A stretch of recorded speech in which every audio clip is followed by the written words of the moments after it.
ٹھیک، یعنی دوسرے کا بچہ گلی میں نظر آ جائے تو اس کی غلطیاں نکلنی شروع ہو جائیں گی.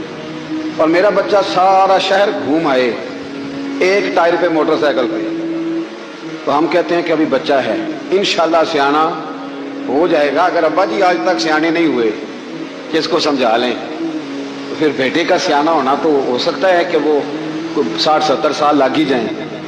گھر کے اندر جب تک توجہ نہیں ہوتی، اور سب سے پہلے جب تک اپنی ذات پر توجہ نہیں ہوتی، میں کہا کرتا ہوں کہ باہر لیکچر چلتا ہے، گھر میں عمل چلتا ہے. لیکچر باہر چلتا ہے، گھر کے اندر عمل چلے گا. باہر تو آپ نے کہہ دیا نماز پڑھا کرو، ختم ہو گئی بات. لیکن گھر میں بچے نماز تب پڑھیں گے جب ان کے والد نماز پڑھیں گے. گھر میں کہہ دیا پردہ کرو، پر گھر میں بچیاں پردہ تب کریں گی جب ان کی اماں پردہ کرے گی. گھر کے اندر عمل چلتا ہے، باہر تو چلو بات بھی چل جاتی ہے. تو والد کا جب تک کردار بچے نہیں دیکھتے، کردار بچے نہیں دیکھتے جب تک، اتنی دیر تک ان کا تبدیل ہونا ممکن نہیں ہوتا.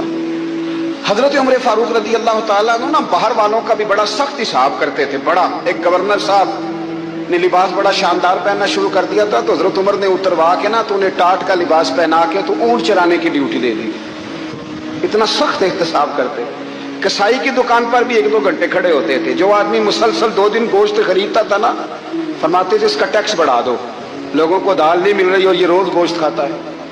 حضرت فاروق اعظم، اس کو جزیہ کہا جاتا تھا، یا کچھ اور معاملات ہوتے تھے بڑھا دیتے تھے. مسلسل جو 2 دن آدمی گوشت کھاتا تھا، فرماتے تھے مدینے میں غربت ہے، اگر یہ والا نظام تم کرو گے تو غریب لوگ کس کی طرف دیکھیں گے. لیکن اس سے زیادہ بڑھ کر جو ان کی زندگی کا معیار اور سٹیٹس تھا وہ یہ تھا کہ اپنے گھر کا خاص خیال رکھتے، خاص توجہ کرتے. ملک شام سے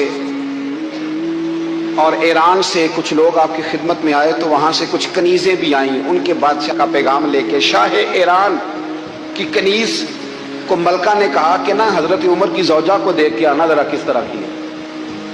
ہمارے ملک میں کیا کہتے ہیں خاتون اول، باقی سارے دعاؤں میں خاتون اول. ذرا خاتون اول کو دیکھ کے آنا.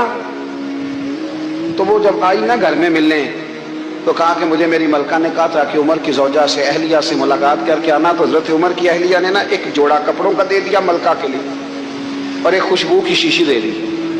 اب جب وہ تحفے وہاں گئے تو اس ملکہ نے نا کچھ سونے کا سامان بھیجا، کچھ زیورات بھیجے، کچھ تحائف بھیجے. جب حضرت عمر کے گھر آئے نا، وہ خادم لے کے آیا، اس نے کہا جی آپ کی اہلیہ نے تحفے بھیجے تھے. تو جواب میں شاہ ایران کی بیوی نے، یہاں جس ملک کا وہ سفیر تھا، انہوں نے بھی یہ بھیجے. تو حضرت عمر فاروق نا وہ تحفے لے کے گھر گئے، تو جا کے کہنے لگے اپنی اہلیہ سے، یہ تو کب سے تحفے تحائف بھیجنے لگ گئی ہے، یہ کب سے نظام شروع ہو گیا؟ تو کہ حضور تحفہ دینا لینا تو ٹھیک ہے، سنت ہے، محبت بڑھتی ہے، تو یہ کوئی قباحت نہیں، اور میں نے اپنی ذاتی استعمال کے لیے جو چیزیں رکھی تھی وہ میں نے دی ہیں. تو حضرت عمر فاروق رضی اللہ تعالیٰ عنہ فرمانے لگے ہم نے کسی ملک کے ساتھ اور اس کے بادشاہ کے ساتھ ذاتی تعلق نہیں بنانا، تعلق جو بھی بنے گا رسول اللہ کے دین کی برکت سے بنے گا. ذاتی رشتے نہیں ہم نے قائم کرنے. ذاتی آپ کے ملک کی جو ایئر لائن جس کا ہر سال خسارے کا ڈنڈورا پیٹا جاتا ہے نا، وہ ہمارے بادشاہ صاحب و صدر صاحب اگر غیر ملکیوں کو گھوڑا کبھی بھیجنا ہو نا، گھوڑا، تو پورا ایک جہاز گھوڑا لے کے تحفے میں جاتا ہے. پورا جہاز غریب قوم کا یہ سرمایہ، اور قوم بڑی بادشاہ ہے، لائنوں میں لگ کے ووٹ دیتی ہے. 2 کام ہمیشہ لائن میں لگ کے کرنے، ایک بل لائن میں لگ کے جمع کرانا ہے، اور ایک ووٹ لائن میں لگ کے، تاکہ پھر پورے 5 سال لائن میں ہی لگے رہیں. مرضی سے آپ ووٹ دینا، پر جو بات درست ہے اس کو سنو. حضرت عمر فاروق رضی اللہ تعالیٰ عنہ نے اپنی اہلیہ سے پوچھا کتنے کا تھا وہ تیرا جوڑا اور خوشبو کی شیشی؟ انہوں نے کہا 3 دینار کی. فرمایا یہ 3 دینار تیرے، اور باقی جو تحفے آئے ہیں وہ تو خود کہہ، چونکہ اس نے تیرے نام بھیجے ہیں، تو کہہ کہ میں مال غنیمت میں دیتی ہوں، تو کہہ میں مسلمانوں کو کہہ. تو زوجہ ہنس پڑی، کہنے لگی میں نام بھی کہوں تو مجھے کہنا تو پڑے گا ہی، کہنا تو میں نے ہے ہی، جو کہ سامنے عمر فاروق ہیں، لہذا فرمایا کہہ دیتی ہوں میں نے دیا خزانے کو. حضرت عمر نے جمع کرا لیا. بھائی یہ کیا بات ہے، میرے گھر والے جو مرضی کریں، ان کا معیار زندگی جس طرح کا مرضی ہو. اور حضرت عمر ایک جملہ کہا کرتے تھے، اللہ کرے کہ یہ باتیں اس دور حاضر میں ہماری سمجھ میں آئیں. حضرت عمر فاروق رضی اللہ تعالیٰ عنہ اپنے بچوں کو فرمایا کرتے تھے کہ بہت آدمی کو بھوک لگی ہو نا، اور پھر اس کی پسند کا کھانا پکا ہو، جتنے شوق سے وہ اس کھانے کو دیکھتا ہے نا، فرمایا اس طرح پوری قوم اپنے بادشاہوں کے خاندان کو دیکھتی ہے. اس تیزی کے ساتھ دیکھتے ہیں کہ ان کے گھر میں کیا ہو رہا ہے، ان کا معیار زندگی کیا ہے، ان کا سٹیٹس کیا ہے۔ آپ کے بچے دونوں کاروبار کے لیے مصر گئے، ایک بہت بڑا قافلہ گیا مدینے سے مصر تجارت کے لیے، تو یہ گئے تجارت کے لیے، تو حضرت عبداللہ ابن عمر، حضرت عبید اللہ ابن عمر، حضرت عمر کے دونوں بیٹے گئے، جناب عمر فاروق کے بچے جب وہاں پہنچے تو مصر کے گورنر نے نا لوگوں کو تعارف کرایا کہ یہ عمر فاروق کے بیٹے ہیں۔ ایک چھوٹی سی بات کر دوں، یہ چودھری کے بیٹے کو کون بتاتا ہے کہ تو چودھری کا بیٹا ہے؟ باہر والے بتاتے ہیں، گھر والے۔ اور سیٹھ صاحب کے بیٹے کو کون بتاتا ہے کہ تو سیٹھ صاحب کا بیٹا ہے؟ اور مالک کو کون بتاتا ہے کہ تو مالک کا بیٹا ہے اور یہ کرایہ دار ہے؟ یہ کون بتاتا ہے؟ یہ سوچ ہم دیتے ہیں بچوں کو، چودھری اور کمی کی سوچ، امیر اور غریب کی سوچ، مالک اور کرایہ دار کی سوچ، گھر کے مالک کی اور کام کرنے والے کی سوچ، یہ ہم دیتے ہیں۔ یاد رکھنا، یہ ہم دیتے ہیں، یہ ہمارا مزاج ہے، یہ باہر سے نہیں آتی۔ تو کوئی شہزادہ ہے، تو سیٹھ ہے، تو نواب ہے، یہ سوچ باہر سے نہیں آتی، یہ اماں سوچ دیتی ہے، اماں، یہ ابا سوچ دیتا ہے۔ اور پھر جب تباہی اترتی ہے تو اس کے ذمہ دار بھی باہر والے نہیں ہوتے، گھر والے ہوتے ہیں، گھر والے۔ ہمارے بچوں کی طبیعتوں پر زیادہ نقش باہر والوں کا نہیں ہوتا، گھر والوں کا ہوتا ہے، یاد رکھیے گا۔ حضرت عمر فاروق رضی اللہ بچے ہیں، شہزادے ہیں، وہ کاروبار کرنے گئے اور وہاں بتایا گورنر صاحب نے کہ یہ فاروق اعظم کے بچے، امیر المومنین کے۔ لوگوں نے ان سے زیادہ مال خریدا، تجارت میں زیادہ نفع ہوا۔ ظاہر ہے کہ وہ آپ کے جو اللہ خیر کرے حکمران ہیں، ان کے کاروبار کتنے ملکوں میں ہیں، کس بنیاد پر ہیں؟ وہ صرف اس بنیاد پر کہ وہ حکمران رہے، ان کے لیے آسان تھا بڑے لوگوں سے تعلقات بنانا۔ حضرت عمر فاروق رضی اللہ تعالیٰ عنہ کے بچے ڈھیروں مال کما کے جب واپس آئے نا، تو حضرت عمر سے آ کے بچوں نے بطور محبت کا، ابا جی اللہ نے بڑا ہی فضل کیا ہے، بڑا مال کمایا الحمدللہ، یہ دیکھیں کتنا نوازا ہے۔ تو حضرت عمر کہنے لگے سارے قافلے نے اتنا ہی کمایا ہے؟ سارے قافلے نے اتنا ہی کمایا ہے؟ تو حضور نہیں، سارے قافلے نے اتنا نہیں کمایا، سب کو اتنا نہیں ملا۔ وہ تو وہاں گورنر صاحب نے لوگوں کو تعارف کرایا تھا کہ یہ عمر کے بچے ہیں، تو لوگوں نے پھر ہم سے بڑا ہی خریدا۔ تو حضرت عمر فرمانے لگے ٹھیک ہو گیا، میں بات سمجھ گیا ہوں، اس طرح کرو، جو تمہاری اصل زر تھی نا، جو راز تھی، وہ رکھ لو اور باقی سارا مال مال خزانہ میں جمع کرا دو، اس لیے کہ یہ تم نے تجارت نہیں کی، یہ تم نے اپنے باپ کا نام بیچا ہے، یہ تم نے امیر المومنین کے بیٹے ہونے کا فائدہ اٹھایا ہے۔ فرمایا یہ تمہارا نہیں حق، یہ مسلمانوں کا ہے، اس لیے کہ یہ مال تم نے محنت سے نہیں کمایا، یہ باپ کی کرسی کا فائدہ اٹھایا ہے۔ اور فرمایا اگر تم نے مال جمع نہ کرایا تو میں مال بھی لے لوں گا زبردستی اور کوڑے بھی ماروں گا، ڈبل سزا دوں گا، مرضی سے جمع کراؤ گے تو کوڑوں سے بچ جاؤ گے۔ بڑے بیٹے نے تو جمع کرا دیا، تو چھوٹا تھوڑا پریشان ہوا، تو حضرت عبداللہ ابن عمر چھوٹے بھائی کا ماتھا چوم کے کہنے لگے بیٹے چپ کر کے جمع کرا، یہاں بھی فخر کر کے ہم عمر کے بیٹے ہیں اور قیامت میں بھی فخر کریں گے کہ ہم فاروق اعظم کے بیٹے ہیں۔ حضرت عمر فاروق نے ذاتی زندگی پر جو توجہ دی، گھر والوں کے معیار پر جو توجہ دی حضرت عمر فاروق رضی اللہ تعالیٰ عنہ نے، وہ بھی بڑی دیدنی ہے۔ حضرت ابو موسیٰ اشعری کو نا آپ نے وزیر خزانہ بنایا تھا، تو حضرت ابو موسیٰ اشعری کہتے ہیں کہ حضرت عمر کو شیخ خزانے میں رہنے تو دیتے نہیں تھے۔ ایک دن میں صفائی کر رہا تھا اس کمرے کی جس میں خزانہ رہتا تھا، ہمارے تو ملک میں جو جاتا ہے وہ صفائی کر کے ہی جاتا ہے، اللہ خیر کرے، اور خیر معیار بدلتا ہے۔ جو پچھلی حکومت ہوتی ہے وہ قرضہ اٹھاتی ہے، وہ باہر سے جاتی ہے تو قرضہ لے کے آتی ہے، اور جو نہیں آتی ہے وہ کہتی ہے ہمیں پیکج مل گیا ہے، وہ قرضہ نہیں اٹھاتے۔ ان کو کیا ملتا ہے؟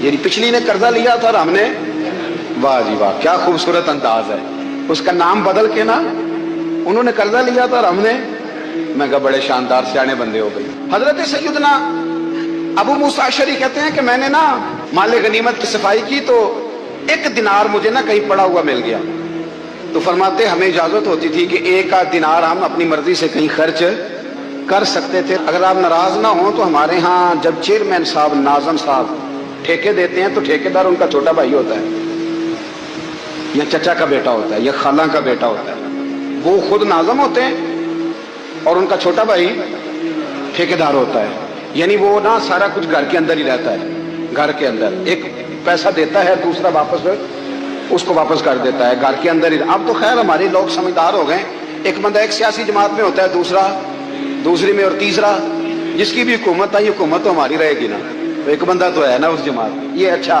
لوگوں نے ایک طریقہ نکالا ہے۔ تو حضرت عمر کے بیٹا گزر رہا تھا، تو حضرت ابو موسیٰ اشعری کہتے ہیں میں نے صفائی کی تو ایک دینار نکلا،